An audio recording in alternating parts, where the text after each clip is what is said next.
Hello, welcome back to my channel. അപ്പോൾ ഇന്നത്തെ ഈ ബുധനാഴ്ചയിലത്തെ വിശേഷമാണ്. നാളെ തൊട്ട് നമ്മളുടെ പെസഹ വ്യാഴം ദുഃഖവെള്ളി വെള്ളിയാഴ്ചയാണ്. വെള്ളിയാഴ്ചയിലത്തെ പ്രധാനപ്പെട്ട ദിവസങ്ങളാണ് നാളെ തൊട്ട്. അപ്പോൾ നാളെയും മറ്റന്നാളൊക്കെ എങ്ങനെയാണെന്ന് എനിക്കറിയില്ല. പറ്റാവുന്ന പോലെ ഞാൻ വീഡിയോസ് എടുത്തിടാം കേട്ടോ. കാരണം എല്ലാവർക്കും അറിയാമല്ലോ, ഉച്ചവരെ നമ്മൾ പള്ളിയിലും പിന്നെ ആരാധനയും അങ്ങനെയൊക്കെ ആയിട്ടാണ് പെസഹ വ്യാഴം. ദുഃഖവെള്ളിയാഴ്ച ആയാലും അങ്ങനെയൊക്കെ തന്നെയാണ്. അപ്പോൾ ഞാൻ ഏനം പോലെ ചെയ്യാം, ഞാൻ ഉറപ്പൊന്നും പറയുന്നില്ല കേട്ടോ. അപ്പം അങ്ങനെ പതിവ് പടി രാവിലെ എണീറ്റപ്പോൾ ഇതാണ് നമ്മളുടെ മുറ്റം ഇപ്പോൾ കേട്ടോ. കുട്ടികളുടെ വണ്ടികളുടെ ഒരു എന്താ പറയുക, ഒരു കാർ പോർച്ച് പോയിട്ട് കുട്ടികളുടെ പോർച്ചായി മാറി. അപ്പോൾ രാവിലെ ഇതൊക്കെയാണ് നമ്മളുടെ വളരെ സൈലൻറ്റ്. അപ്പം നേരത്തെ ഒരു ബസ് പോയില്ലേ, അപ്പോൾ ആ ബസ് എപ്പോൾ പോകുമ്പോഴും ഞാൻ മുമ്പിലുണ്ടാവും. നിറച്ച് കുട്ടികളുണ്ടാവും. അപ്പോൾ കുറേ കുട്ടികൾ ചിലപ്പോൾ കൈ കൊണ്ട് കാണിക്കും, ചിലവർ ചിരിക്കും. അപ്പോൾ എനിക്ക് ശരിക്കും ഇവിടെ നിന്ന് അങ്ങോട്ട് കാണില്ലെങ്കിലും ചില സമയത്ത് ഞാനും അവർക്ക് തിരിച്ചൊരു കൈ കൊണ്ടൊക്കെ കൊടുക്കും കേട്ടോ. കാരണം എനിക്ക് ഇവിടെ നിന്ന് അത്രയും ദൂരേക്ക് ചിലപ്പോൾ വ്യക്തികളെയൊന്നും കാണില്ല. അപ്പം എന്നാലും ഞാനൊന്ന് കാണിക്കും കേട്ടോ. അപ്പോൾ അങ്ങനെ നമ്മൾ അകത്തേക്ക് കയറുകയാണ്. അപ്പോൾ ഞാൻ പുറത്തേക്ക് ഇറങ്ങി നോക്കിയപ്പോൾ മുമ്പ് എങ്ങനെയാണെന്ന് വെച്ചാൽ ഡാഡി ആദ്യം ഇറങ്ങിക്കഴിഞ്ഞാൽ ഈ ജനലേക്ക് ഡാഡിയെ തുറക്കാം. അപ്പോൾ ഇന്ന് ഞാൻ നോക്കിയപ്പോൾ തുറന്നിട്ടില്ല. അപ്പോൾ ഞാൻ തുറക്കാമെന്ന് വിചാരിച്ചു. അങ്ങനെ തുറന്ന് കാര്യങ്ങളൊക്കെ രാവിലത്തെ തുടങ്ങി. ഡാഡി ഓൾറെഡി കാപ്പി വെച്ചിട്ട് അവരഴിച്ചിടാനൊക്കെ ആയിട്ട് പോയിട്ടുണ്ടായിരുന്നു. അപ്പോൾ അങ്ങനെ ഞാൻ തിരിച്ച് വന്ന് നമ്മളുടെ മാതാവിൻ്റെ അടുത്ത് വന്ന്, നിങ്ങൾക്കറിയാമല്ലോ, പതിവുംപടി കാര്യങ്ങളൊക്കെ ചെയ്തു. അപ്പോൾ ഇന്ന് ശരിക്കും എന്താ സംഭവം എന്ന് വെച്ചാൽ, നമ്മളുടെ പാച്ചുവിന് നമ്മളുടെ ഹീലിയസിൽ നിന്ന് അവർ തലേ ദിവസം പറയും നാളെ ഇന്ന ഫുഡ് കൊടുത്തയച്ചോളൂ എന്ന് കേട്ടോ. അപ്പോൾ ഇന്ന് ഞാൻ ഇഡ്ഡലി ഉണ്ടാക്കാൻ ഇന്നലെ മാവ് അരച്ച് വെച്ചത് നിങ്ങൾ കണ്ടല്ലോ. അപ്പോൾ ഞാൻ രാവിലെ വന്ന് നോക്കുമ്പോൾ ഡാഡീനെ കാണാനില്ല. നോക്കിയപ്പോൾ ഡാഡി നേരം വെളുക്കുമ്പോൾ സവോള പടപടാന്ന് അരിഞ്ഞ് വയ്ക്കുക. ഞാൻ പറഞ്ഞില്ലേ ഉണക്കണം എന്നുള്ളത്. അപ്പോൾ ഇന്ന് തൊട്ട് ഉണക്കി തുടങ്ങിയാൽ ശരിക്കും ഞായറാഴ്ച ആകുമ്പോഴേക്കും നന്നായിട്ട് ഉണങ്ങുള്ളൂ. നന്നായിട്ട് ഉണങ്ങിയില്ലെങ്കിലും നമുക്ക് കറിയിലേക്കൊക്കെ എടുക്കാവുന്ന ഒരു പരുവാവുള്ളൂ. ഇപ്പം ഭയങ്കര ചൂടാണല്ലോ. അപ്പോൾ നമ്മൾ മാക്സിമം പരത്തിയിടണം, അല്ലെങ്കിൽ എങ്ങനെയാണെന്ന് വെച്ചാൽ പുഴുകിയിട്ട് നമുക്ക് ഇരട്ടി പണിയാവും കേട്ടോ. അപ്പോൾ അങ്ങനെയാണ് ഇന്നത്തെ ഡാഡിയുടെ രാവിലത്തെ പരിപാടി അതായിരുന്നു കേട്ടോ. അപ്പോൾ ഞാൻ വേഗം ഇഡ്ഡലിക്കുള്ളത് കുഞ്ഞിഡ്ഡലി. അപ്പോൾ എനിക്കിത് കാണുമ്പോൾ ഓർമ്മ വരാം, ശരിക്കും ഈ തട്ടുണ്ടല്ലോ, നമ്മുടെ ഓച്ചു കുഞ്ഞിലെ ഇഡ്ഡലി കൊണ്ടുപോയിരുന്ന തട്ട്, അത്രയും പഴക്കമുണ്ട് ആ തട്ടിന്. അതായത് എനിക്ക് തോന്നുന്നു ഒരു 5 വയസ്സിലൊക്കെ നോക്കുമ്പോൾ ഒരു 25-26 വർഷം പഴക്കമുണ്ട് അതിന്. ഞങ്ങളന്ന് അന്നൊക്കെ നമ്മൾ ഡിംപിൾ ഓച്ചു തന്നെ ഡബ് ചെയ്യുകയാണ് ചെയ്യുക. അപ്പോൾ ചെന്നൈയിൽ പോയിട്ടാണ്, അവിടെയാണ് അന്നൊക്കെ, നമ്മുടെ നാട്ടിലല്ല. അപ്പോൾ ആ സമയത്ത് നമ്മൾ പോകുന്ന സമയത്ത് അവിടെ നിന്ന് എപ്പോഴോ ഞാൻ വാങ്ങിയിട്ടുള്ളതാണ് കേട്ടോ ഈ തട്ട്. അപ്പോൾ ഞാൻ അന്നൊക്കെ വാങ്ങിക്കുമ്പോൾ എപ്പോഴും 3 പേർക്കും ഒരുപോലെ വാങ്ങിക്കും, എനിക്കും 2 ചേച്ചിമാർക്കും, അങ്ങനെയാണ് കേട്ടോ.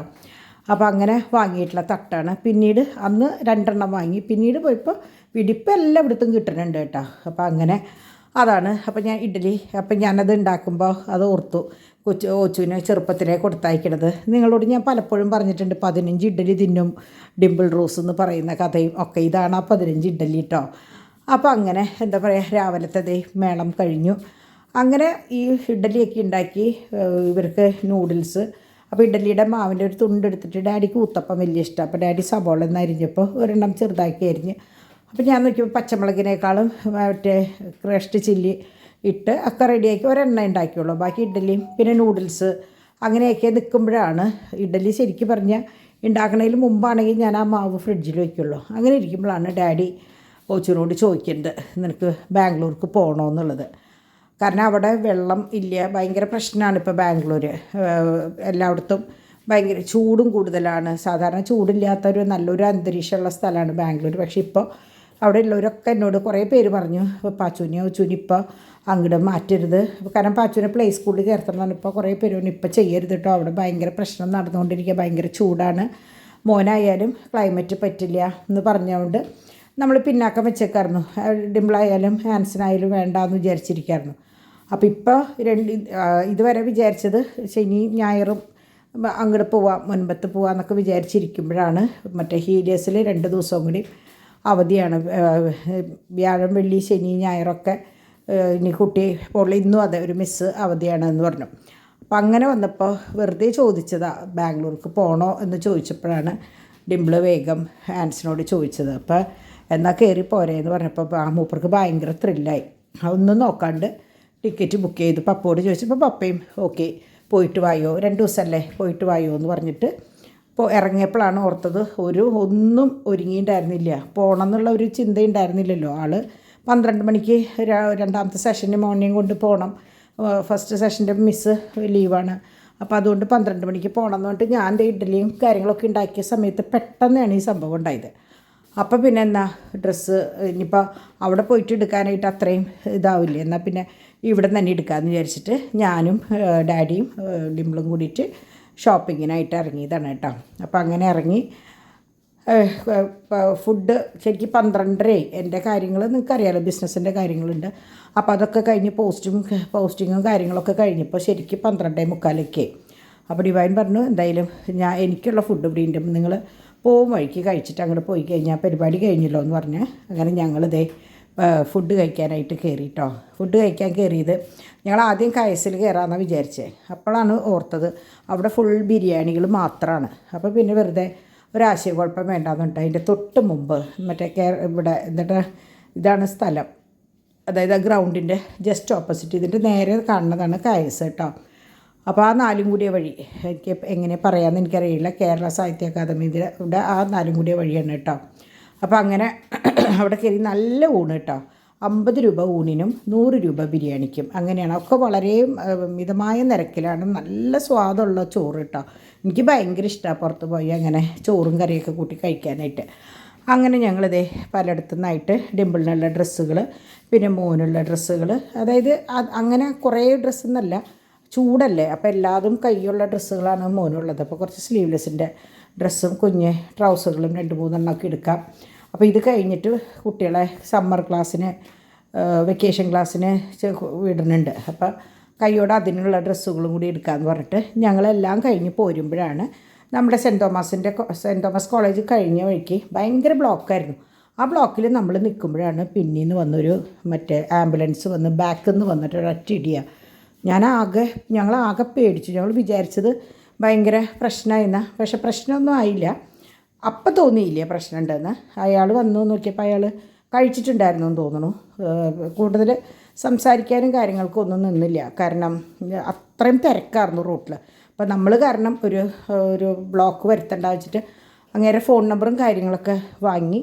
പക്ഷെ നോക്കിയപ്പോൾ ആൾ മദ്യപിച്ചിട്ടുണ്ടായിരുന്നു. ആംബുലൻസിൽ ഒരു രോഗികളും ഉണ്ടായിരുന്നില്ല. പക്ഷേ ആംബുലൻസ് ഓടിക്കുമ്പോൾ അവരുടെ വിചാരം അവർക്ക് ഭയങ്കര ഞങ്ങൾക്ക് എന്തും ചെയ്യാം എന്നൊരു തോന്നലുണ്ട്. അങ്ങനെ വന്ന് ഒറ്റ ഇടിയിടിച്ചതാണ്. അങ്ങനെ കഴിഞ്ഞ് നമ്പറും കാര്യങ്ങളൊക്കെ ചോദിച്ചെങ്കിലും ആൾക്ക് വലിയ താല്പര്യമൊന്നും ഉണ്ടായിരുന്നില്ല അതിനെക്കുറിച്ച് പറയാൻ. നമ്മളും പിന്നെ വല്ലാണ്ട്, കാരണം നടു റോട്ടിൽ പൊരിഞ്ഞ വെയിലത്ത് നിന്ന് സംസാരിക്കുമ്പോൾ പിന്നെ കാഴ്ചയിൽ വണ്ടിക്കൊന്നും പറ്റിയിട്ടുണ്ടായിരുന്നില്ല. പക്ഷെ ഞങ്ങൾ അവിടെ നിന്ന് നേരെ റിലയൻസിലേക്കാണ് പോയത്.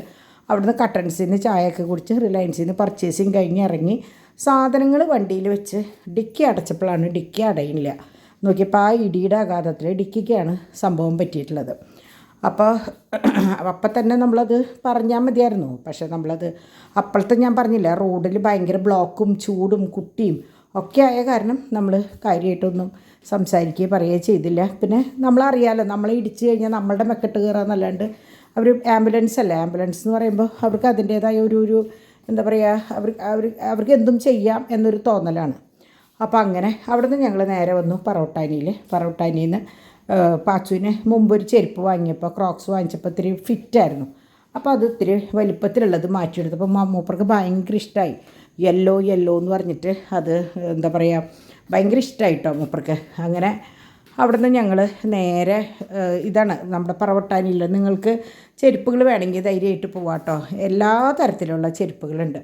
അവിടെ നിന്ന് ഞങ്ങളിതാ കെസ് ബേബിയോട് എപ്പോൾ പോകുമ്പോഴും വരുമ്പോഴും നിങ്ങൾക്കറിയാം, ഡിംപിൾ അവൻ്റെ അടുത്ത് കയറിയിട്ടാണ് പോരുക. അപ്പോൾ അവനോട് യാത്ര പറയാൻ വേണ്ടിയിട്ട് പോയതാ.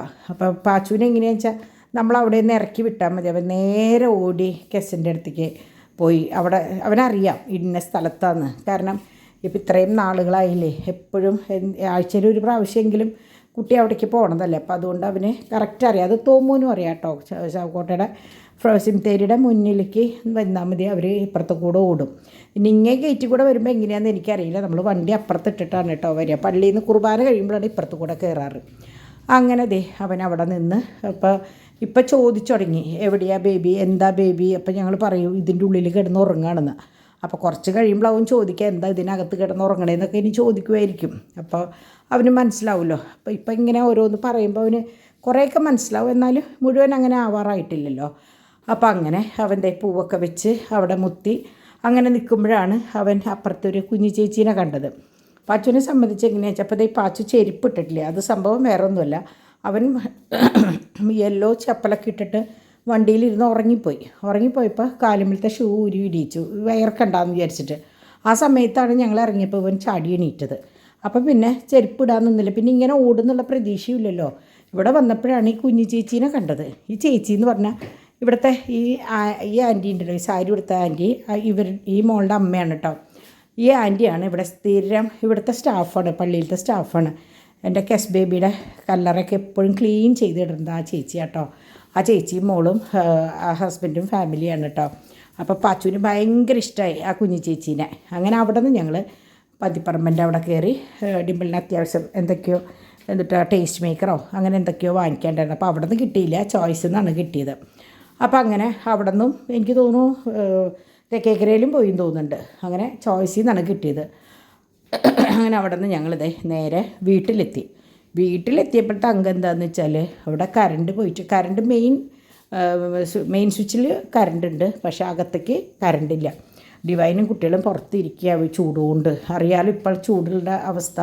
അപ്പോൾ ഇൻവെർട്ടർ ഞാൻ പറഞ്ഞില്ലേ, അവർ ഗ്യാരണ്ടിയുടെ ഒരു പ്രശ്നം പറഞ്ഞിട്ട് ഇന്ന് വെക്കാം നാളെ വെക്കാമെന്ന് പറഞ്ഞിട്ട് എനിക്ക് തോന്നുന്നു 3 മാസത്തിലേറെയായും തോന്നുന്നുണ്ട്. അപ്പോൾ ഇപ്പം നമ്മൾ തീരുമാനിച്ചിട്ടുള്ളത് ഇനിയിപ്പോൾ ഒരു പരീക്ഷണം വേണ്ട, അത് എന്താ വെച്ചാൽ ചെയ്യട്ടെ, പുതിയൊരു ഇൻവെർട്ടർ ബാറ്ററി മാറ്റാനായിട്ട് അത് ചെയ്യാമെന്ന് വിചാരിച്ചിരിക്കുക. കാരണം അവർ ചെയ്യുമെന്ന് വിചാരിച്ചിട്ട് നമ്മുടെ ഈ വേനൽക്കാലം ഇങ്ങനെ കറണ്ട് പോകുമ്പോൾ കുട്ടികളല്ലേ, കുഞ്ഞു മക്കളല്ലേ, അപ്പോൾ ചാക്കോച്ചനാച്ചാൽ ഒട്ടും പറ്റില്ല. അപ്പോൾ ഇത് ഞാൻ നമ്മുടെ അയിനിച്ചൊക്കെ വാങ്ങിച്ചതാട്ടോ. എനിക്ക് ഭയങ്കര കൊതിയായിട്ട് വാങ്ങിപ്പിച്ചു. ഇവിടെ വന്നപ്പോഴാണ് ഡിവൈൻ പറയണേ, മമ്മിക്കൊരു വാക്ക് പറയായിരുന്നില്ല, നമ്മുടെ അവിടെയൊക്കെ വെറുതെ വീണ് കിടക്കുന്ന സാധനമാണ്, ഈ 3 എണ്ണം 100 രൂപയ്ക്കാട്ടോ വാങ്ങിയത്. അപ്പോൾ എനിക്ക് തിന്നപ്പോൾ അങ്ങനെ പ്രത്യേക ഫ്ലേവറൊന്നും തോന്നിയില്ല. പക്ഷേ ഡിവൈൻ പറയുന്നത് ചക്കയുടെ ടേസ്റ്റാണെന്നാണ് പറയണേ. പക്ഷേ എനിക്ക് അങ്ങനൊരു ഫ്ലേവർ തോന്നിയില്ല. ചിലപ്പോൾ പഴുക്കാണ്ട അങ്ങനെ വല്ലതോ ഒരെണ്ണം ഞാൻ നോക്കിയുള്ളൂ കേട്ടോ. അപ്പോൾ അങ്ങനെ കറണ്ട് പോയപ്പോൾ വേഗം ഷാജുവിനെ വിളിച്ച് വരുത്തിൻ്റെ. അപ്പോൾ ഷാജി വന്നു. അപ്പോൾ അകത്ത് എങ്ങനെയാണെന്ന് വെച്ചാൽ കുറച്ച് ഡ്രില്ല് ചെയ്യുന്ന ഒരു സംഭവവും കാര്യങ്ങളൊക്കെ ഉള്ള കാരണം ചാക്കോച്ചനെ ഡിമ്പിളുടെ റൂമിലേക്ക് അവർ 3 പേരെ അങ്ങോട്ട് ആക്കിയിട്ട് കുട്ടികളെയും കൊണ്ട് ഞാൻ മുറ്റത്തേക്ക് ഇറങ്ങിയതാണ്.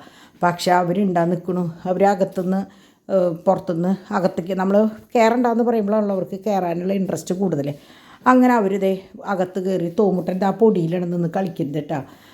അങ്ങനെ അവിടെ നിന്ന് ഇതിൻ്റെ ഷീറ്റും, കാരണം മൊത്തം സോഫയും കാര്യങ്ങളൊക്കെ അലങ്കോലപ്പെട്ടിട്ടാണ് ഇട്ടേക്കണേ. സ്വിച്ചിൻ്റെ അവിടെ പണി, ട്യൂബിൻ്റെ അവിടെ പണി, അതുപോലെ AC-യുടെ അവിടെ പണിയൊക്കെ ആയപ്പോൾ കംപ്ലീറ്റ് ഹോള് വലിച്ചു വാരിയിട്ടേക്കുക. അങ്ങനെ അവിടുത്തെ ഇവിടെ സോഫയുടെ ഹെഡ്രസ്റ്റിൻ്റെ ആ സോഫയുടെ കവറാണ് എടുക്കുന്നത്. അപ്പോൾ അവർക്കത് കിട്ടിയപ്പോൾ കളിക്കാനൊരു പൂതി. അപ്പം ഇനിയിപ്പോൾ നാളെ വേണം അത് മൊത്തം എടുത്ത് വാഷ് ചെയ്യാൻ. അപ്പോൾ എന്തായാലും ഈ ആഴ്ച കുട്ടികളില്ലാത്തൊരു ദിവസമാണ് ക്ലീനിങ്ങുകാരോട് വരാൻ പറഞ്ഞിട്ടുള്ളത്. അന്നാൾ വന്നില്ലേ സീട്രിക്കാർ, അപ്പോൾ അവരോട് ഒരു ദിവസം വരാൻ പറഞ്ഞിട്ടുണ്ട്. പക്ഷേ അത് ഈ ചെതലിൻ്റെയും കൂടി ഉള്ള കാരണം കുട്ടികളില്ലാത്ത ദിവസം ചെയ്താൽ മതി എന്ന് പറഞ്ഞിട്ട്, എല്ലാം കൂടി ഒരു ദിവസം ചെയ്യുമ്പോൾ ഒരു ദിവസമല്ലേ എനിക്കും ഡാഡിക്കും വിഷമമുള്ളൂ, കുട്ടികളുള്ള ദിവസം പറ്റൂലല്ലോ. അപ്പോൾ അതുകൊണ്ട് എന്തായാലും അവർ വരുമ്പോൾ ഒരു ക്ലീനിങ്ങും ഇതുണ്ടാവും. അപ്പോൾ അതിന് മുമ്പായിട്ട് എനിക്ക് തോന്നുന്നു ഈ ഒരു ക്ലോത്ത് മാത്രം എടുത്തിട്ട് വാഷ് ചെയ്യാൻ തോന്നുന്നുണ്ട്. അവർ വന്നു കഴിഞ്ഞാൽ പിന്നെ എല്ലതും നമ്മൾ ക്ലീൻ ചെയ്യുമല്ലോ. കഴിഞ്ഞ പ്രാവശ്യം നിങ്ങൾ കണ്ടതാണല്ലോ അങ്ങനെയാന്ന്. പക്ഷേ ആ ഒരൊറ്റ ക്ലീനിങ് മതി കേട്ടോ. നമ്മളുടെ വീട് പഴയതിലും ഏതാണ്ട് പുതിയ വീട് പണിത് നമ്മൾ വന്ന് കയറുന്ന അതേപോലെയാവും കേട്ടോ. അപ്പോൾ എനിക്ക് എപ്പോഴും ആ ഒരു കാര്യം ഇഷ്ടം. ഒരു 6 മാസം കൂടുമ്പോൾ അങ്ങനെ ഒരു ക്ലീനിങ് വീടിന് വന്നു കഴിഞ്ഞാൽ നല്ലതാണ്. പ്രത്യേകിച്ച് ഇപ്പം ഞാൻ പറഞ്ഞില്ലേ, എൻ്റെ ശ്രദ്ധ എനിക്ക് മുമ്പ് എങ്ങനെയാണെന്ന് വെച്ചാൽ നമ്മൾ 24 മണിക്കൂറും നമ്മളുടെ വീടിൻ്റെ പരിസരം വൃത്തിയാക്കൽ, ഓരോ മുക്കും മൂലയും നോക്കല. പക്ഷെ ഇപ്പോൾ എന്നെ സംബന്ധിച്ച് എനിക്കത് പറ്റണില്ല. പ്രായത്തിൻ്റെ അല്ല, പണികൾ വേറെ പല മേഖലയിൽ ഉള്ള ജോലികളുള്ള കാരണം, അതായത് ഓർണമെൻറ്റ്സിൻ്റെ കാര്യങ്ങൾ, സാരിയുടെ കാര്യങ്ങൾ, പിന്നെ കുട്ടികളുടെ കാര്യങ്ങൾ. അപ്പോൾ അങ്ങനെയൊക്കെ വരുമ്പോൾ ഭയങ്കര ബുദ്ധിമുട്ടായി തുടങ്ങി. ഓരോ മുക്കും മൂലയും നമ്മളുടെ ശ്രദ്ധയിൽ പെടുന്നില്ല. ഇപ്പോൾ കുട്ടികൾക്കായാലും ജോലിക്ക് വരുന്നവർക്കായാലും എല്ലാവർക്കും നമ്മളുടെ പോലെ ശ്രദ്ധിക്കണമെന്നില്ലല്ലോ. അപ്പോൾ ഇവിടെ കരണ്ടും കാര്യങ്ങളൊക്കെ വന്ന് ഫാനൊക്കെ ഓക്കെ ആയപ്പോൾ അവർക്ക് ഇടുന്ന് ഒച്ചയും ബഹളിട്ട് കളിക്കണതാണ് കാണും. ഇപ്പോൾ കരണ്ട് വീണ്ടും പോയി വീണ്ടും വന്നു. അപ്പോൾ അതാണ് കേട്ടോ അവർക്ക് നമ്മൾ മഴ വരുമ്പോൾ കുട്ടികൾ മുറ്റത്ത് കിടന്ന് തുള്ളില്ലേ, ആ പറഞ്ഞ പോലെയാണ് ഈ രണ്ടാൾ കേട്ടോ. പക്ഷേ ചാക്കോച്ചൻ എങ്ങനെയാണെന്ന് വെച്ചാൽ ഒരു സന്തോഷം തോന്നില്ല. മൂപ്പർക്ക് ചൂടെടുത്തിട്ട് വയ്യ. അവൻ ഡിമ്പിളുടെ റൂമിലാണ്. അപ്പോൾ കറണ്ട് പോകുമ്പോൾ പെട്ടെന്ന് തണവ് പോകുമല്ലോ. അപ്പോൾ അതിൻ്റെ ഒരു ഇതിലാണ് അവൻ. എന്നാലും കരയണമൊന്നുമില്ല കേട്ടോ. പക്ഷെ നമുക്കൊരു വിഷമം അവൻ വിയർക്കണ കാണുമ്പോൾ.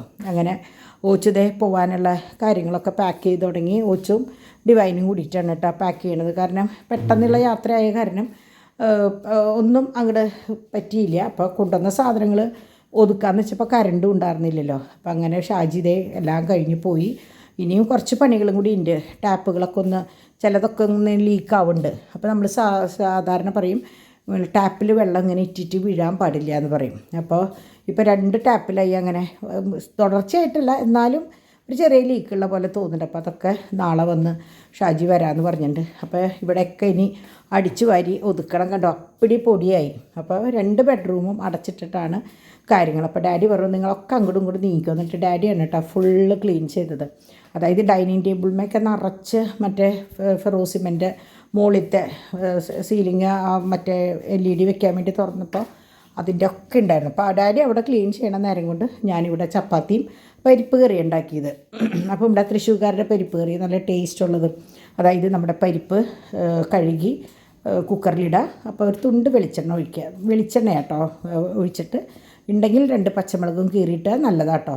അതിട്ട് ഒരു 2 വിസിൽ കഴിയുമ്പോൾ അതെടുത്തിട്ട് ചുവന്നുള്ളിയും വെളുത്തുള്ളിയും വേപ്പിലയും കൂടിയിട്ട് ചതച്ച് ഒരു കുത്തിപ്പൊടി മുളകും കുറച്ച് ഉപ്പും കൂടി ഇട്ടിട്ട് മൂപ്പിച്ച് അതിലേക്ക് ഇത് ഒഴിക്കുകയാണ് ചെയ്യുക. അപ്പോൾ കുട്ടികൾക്ക് കൊടുക്കുമ്പോൾ നമ്മളതിൽ ഒരു സ്പൂൺ നെയ്യും കൂടി ഒഴിക്കും കേട്ടോ. അങ്ങനെ അതും ചപ്പാത്തിയും കൂടി കഴിച്ചു. ഇന്നെങ്ങനെയാണെന്ന് വെച്ചാൽ എല്ലാവരും ഒന്നിച്ചല്ല കഴിച്ചത്. ആദ്യം പൊന്നു കഴിച്ചു, അത് കഴിഞ്ഞ് മറ്റേ നമ്മുടെ ഡാഡി, ഡോൺ, അങ്ങനെ ഓരോരുത്തരായിട്ടാണ് കഴിച്ചത്. അവസാനമാണ് ഞാൻ കഴിച്ചത്. അപ്പോൾ എൻ്റെയും കൂടി കഴിക്കൽ കഴിഞ്ഞോട് കൂടിയിട്ട് 10:30 ബസ്. അപ്പോൾ 10 മണിയൊക്കെ ആകുമ്പോഴേക്കും പൊന്നുവിനെയും കൊണ്ട് അവരെല്ലാവരും കൂടിയിട്ടാണ് കേട്ടോ യാത്ര അയക്കാൻ പോയത്. ഞാനും ചാക്കോച്ചനും മാത്രം വീട്ടിലിരുന്നു. അപ്പോൾ ഡാഡിയും ഡിവൈനും ഡിമ്പിളും തോമാച്ചനും തോമും ഒക്കെ കൂടിയിട്ടാണ് പോയത്. അപ്പോൾ പെട്ടെന്നുള്ളൊരു യാത്ര. ഇന്നലെ സത്യത്തിൽ ഈ നേരത്ത് വിചാരിച്ചിട്ടില്ല ഇന്നിപ്പോൾ ബാംഗ്ലൂർക്ക് പോകുന്നത്. അപ്പോൾ നമ്മളുടെയൊക്കെ എല്ലാവരുടെയും ജീവിതം ഇങ്ങനെയാണ്. നമ്മൾ അടുത്ത നിമിഷം എന്തുണ്ടാവുക എന്നുള്ളത് നമുക്ക് ആർക്കും പറയാൻ പറ്റില്ല. അപ്പോൾ ഒന്നും നമ്മൾ പ്ലാൻ ചെയ്യണം. പണ്ടൊക്കെ എങ്ങനെയാണെന്ന് വെച്ചാൽ നമ്മൾ അടുത്ത ആഴ്ച ഞാൻ വരും എന്ന് പറഞ്ഞാൽ അടുത്ത ആഴ്ച നമ്മൾ പോകുള്ളൂ. പക്ഷെ ഇപ്പം അങ്ങനെയല്ല. അടുത്ത നിമിഷം ഉണ്ടോ ഇല്ലേന്നൊന്നും അറിയാത്ത പോലെ എനിക്കറിയില്ല ഇപ്പോഴത്തെ കാലഘട്ടം എങ്ങനെയാണെന്നുള്ളത്. അപ്പോൾ അങ്ങനെ സന്തോഷമായിട്ട് ഇതാ ഡിമ്പിളിനെ യാത്രയാക്കി. അപ്പോൾ പാച്ചുക്കുട്ടൻ പുതിയ ഡ്രസ്സും പുതിയ ചെരുപ്പും മഞ്ഞ ക്രോക്സൊക്കെ ഇട്ടിട്ടാണ് പോണത് കേട്ടോ. അപ്പയുടെ അടുത്തേക്ക് എന്ന് പറഞ്ഞപ്പോൾ അവന് സന്തോഷം കൊണ്ട് സഹിച്ചുകൂടാം. അപ്പം ഞാൻ ചോദിക്കും ഇപ്പോൾ പേരെന്താ ചോദിക്കുമ്പോൾ പാച്ചു എന്ന് പറഞ്ഞിട്ട് പിന്നെ താഴെ കെന്നു എന്ന് പറയാനായിട്ട് ഇങ്ങനെ തുടങ്ങിയിട്ടുണ്ട്. മൂപ്പര് ഇങ്ങനെ പറയാൻ നോക്കും. അപ്പം ഞാൻ പറയും അപ്പം എങ്ങനെയാണ് വിളിക്കുക എൻ്റെ മോനെ എന്നൊക്കെ ഞാൻ ചോദിക്കുമ്പോൾ അവനിപ്പോൾ എല്ലാതും പറയുമ്പോൾ തിരിച്ച് പറയും. എല്ലാതും ഭയങ്കര വ്യത്യാസമായി തുടങ്ങിയിട്ടോ അവൻ. അപ്പോൾ അതൊക്കെ കാണുമ്പോൾ നമുക്ക് ഭയങ്കര സന്തോഷമാണ്. അപ്പോൾ എന്തായാലും 2-3 ദിവസം ഉണ്ടാവുള്ളൂ. എന്നാൽ ആ ദിവസം അവർ അപ്പനും അമ്മയും മോനും കൂടിയിട്ട് ഈസ്റ്ററൊക്കെ ആഘോഷിച്ചിട്ട് തിരിച്ച് വരട്ടെ എന്ന് വിചാരിച്ചു നമ്മൾ 2 ഫാമിലിയും. അപ്പോൾ അങ്ങനെ ഇതൊക്കെയാണ് ഇന്നത്തെ വിശേഷം. ഞാൻ പറഞ്ഞില്ലേ ഇന്നലെ ഈ നേരത്ത് നമ്മൾ വിചാരിക്കാത്ത കാര്യമാണ് ഇന്ന് ഞാൻ പറയണത്. ഇനിയിപ്പോൾ നാളെ എന്തായിരിക്കും എന്നുള്ളത് നമുക്കറിയില്ല. അപ്പോൾ ഇതൊക്കെയാണ് ഇന്നത്തെ വിശേഷം. അപ്പം നമുക്ക് നാളെ നല്ലൊരു വീഡിയോ ആയിട്ട് കാണാമെന്നുള്ള പ്രതീക്ഷയിൽ എല്ലാവർക്കും ബൈ.